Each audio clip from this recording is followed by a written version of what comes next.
Hello, I recorded this part after the entire whole video you're about to see, but I wanted to thank everybody so much for helping me pass 100 subscribers.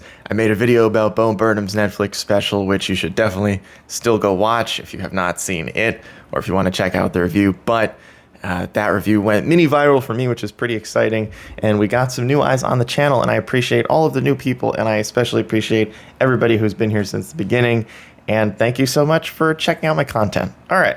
Oh yeah, that's why I have a different shirt, so yeah, different shirt, different day. Yeah, whatever, you get it. So Marvel's new Loki TV series is out officially on Disney Plus, and I just saw the first episode. I have some thoughts. So I have seen all of the Marvel TV shows on Disney Plus so far. I really liked WandaVision. I thought Falcon and Winter Soldier was fine.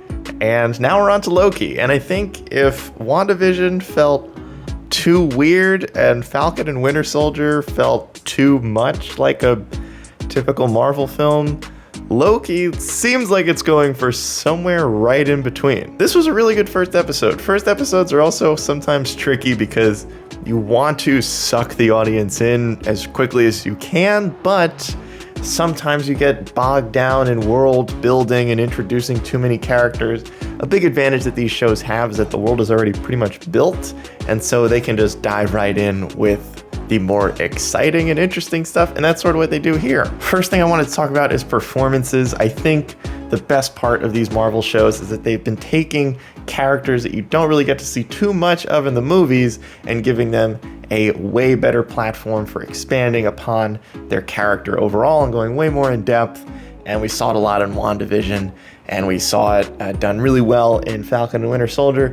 And Loki, you've definitely seen more of him. I mean, he was the main villain and one of the main characters in several of the movies, but here you really see Tom Hiddleston showing what he can do as an actor. And I think we all know Tom Hiddleston is a great actor, but sometimes with Marvel, you sort of get pigeonholed into certain roles and you're stuck with the characteristics of those characters. And Loki sort of always been kind of goofy and maybe you could say sometimes sort of annoying. There's a lot more depth to this version of Loki, and it's sort of interesting with his character in particular because I think his character's now been around for like almost a full decade. I can't quite remember the first time we saw him in a Marvel film, but I know the first time I saw him was in Avengers, and this feels like a more aged Loki, which I think works really well to the show's advantage. And there are some great, incredibly well-acted scenes by Tom Hiddleston in this first episode. So the character of Owen Wilson seems interesting. We don't know too much about him yet, but I'm very curious to see where he lands in all this. We know he works for the Time Police, but it doesn't really seem like he likes it there. So I'm kind of curious to see where they go with him. What else about the show? One of the other highlights of a show like Loki, and also saw it a lot in WandaVision, the set design of the worlds that these characters are in is so good. This one is, WandaVision was very much, at least in the first few episodes, very old school, classic. In Loki, it's like semi-futuristic, but also some very old technology, but it's way ahead of anything we have present day. I don't know. It's really interesting. One of the things I did like from this first episode, and I guess this is minor spoilers if you haven't seen it, but there is a scene in which they introduce that the Time Police have a, sock drawer full of Infinity Stones, which were made to feel very important in the entire Avengers saga. And then in this episode, they just sort of accidentally zap them all away into dust. So that was interesting. I think that's one of the things that I found most interesting about this show. There are several moments where it sort of feels like they're, I don't want to say retconning, right? But it almost feels like they're writing over certain things that maybe they don't think are as relevant now, or they thought were kind of silly. I'm not really sure where they're going with some of this stuff.